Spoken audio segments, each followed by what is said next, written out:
Hi, welcome back. We're here with Ian Vertovec from Lightiron. He is supervising colorist, and he worked most recently on the social network.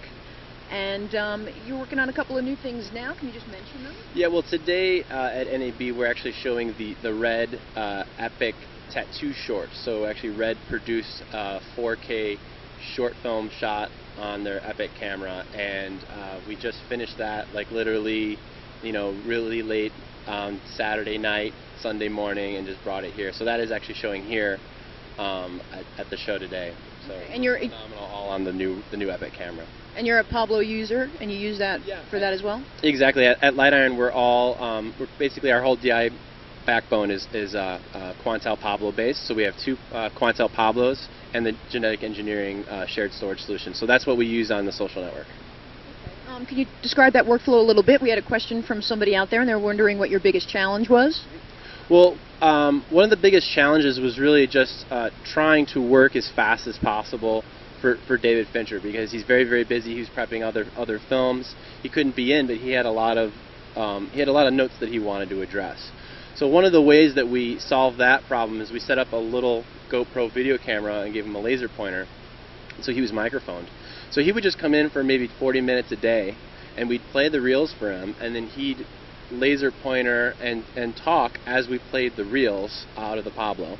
And then basically I had a recording of his voice and a picture reference of what he wanted me to work on. So basically we just took the video files out of that GoPro, I dropped it right in the Quantel timeline, and then I had my own little director's track of things that he wanted me to address. So I didn't monopolize his day working, but I was able to address every single note that he had. And so it was a really efficient use of his time and a really efficient use of the Pablo's flexibility to just take multiple formats, drop it in, and then work it all on it in high res. Okay, well, I know Quantel is here at the show with Pablo PA. Have you gotten your hands on that at all, and can you talk a bit about it? Yeah, well, Pablo PA is really amazing. One of the things that they're doing is they're utilizing soft mount technology. So do you want me to take this, or do you want to? Oh, okay. Okay.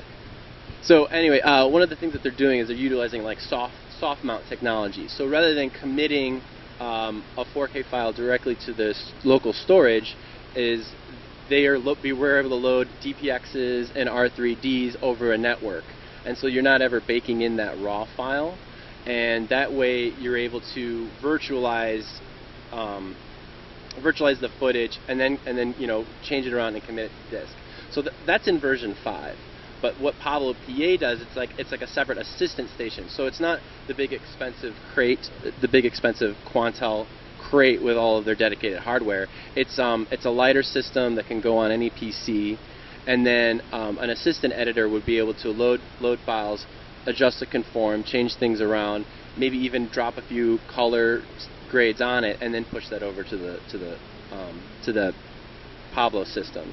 So really, you're not taking up time on the expensive box. So you can keep working on what you're working on. So you can keep working on what you're working on while this person is in another room, continuing the process. Yeah, exactly. They're able to adjust the conform, change some things around, load the files, just make sure that everything looks good, and then not actually take up time on the Pablo system. Great. I've got one or two questions. Just want to go back to the social network, David Fincher. You talked about him coming in and giving you some notes and making changes. Could you describe what type of work that is? What kind of changes? Maybe with not revealing everything, but what kind of questions or solutions do you have to come up with in this thing? Well, one of the most difficult things about that DI is the number of invisible visual effects. So I think there has been some other discussion in some other forums about actually how they did the conform. They did the conform themselves, like Editorial did the conform themselves on Adobe Creative Suite. So they actually onlined, straight from Final Cut, they onlined the system in Premiere and in After Effects. And then they did hundreds and hundreds and hundreds of stabilizations and split screens all within After Effects. And then we got the DI files outside of that. So really, one of the big challenges was working with the assistant editor who was doing the conform to actually blend all those split screens. Because in the film, there's these twins, there's identical twins, but they use the same actor to play both roles.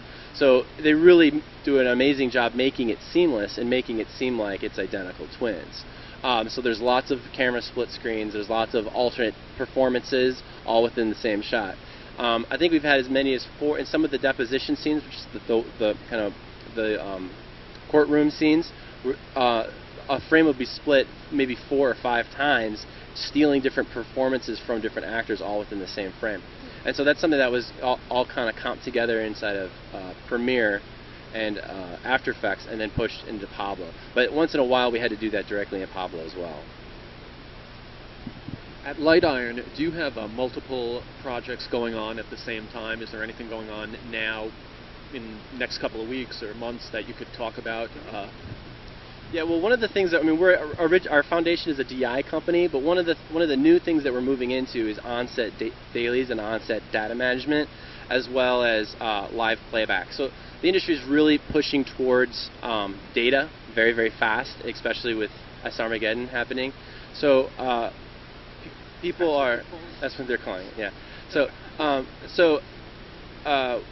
really what we've done is we've developed a system we call it Outpost. And it's basically a cart with computers in it, and we're able to do all of the data lab stuff directly on set. So if they're shooting with a data camera like the Red or the Alexa or any of the number of database cameras, we do all of the editorial prep and all the conversions directly on set and all the backups. So we're really moving post onto set. For the on-set work, can you talk about the technology? Do you have road cases set up with certain components already configured? Yeah, well, yeah, I mean, exactly. For on-set, like post-production, we're us post-production guys, we're used to having lots of computers and big machine rooms and everything like that. So it's a real challenge trying to stay lean and mean on set. And one of the things that DPs lament about film when they move into digital cinematography is all of the new equipment and all of the new things. And everything's tethered and cabled and all of these things. So with Outpost, we really wanted the smallest, lightest cart possible. And we really needed to be untethered. So we literally hand carry the files out of the files come out of the camera on a little card, and then we just walk it over, and then it loads into the set, and then all the dailies and everything are made directly there, and then moved to editorial from there. So there's no tethered cables, there's no connection. We can do wireless connections if that's available, but that is actually really, really important to us. That we are the least imposing on the cinematographer as possible.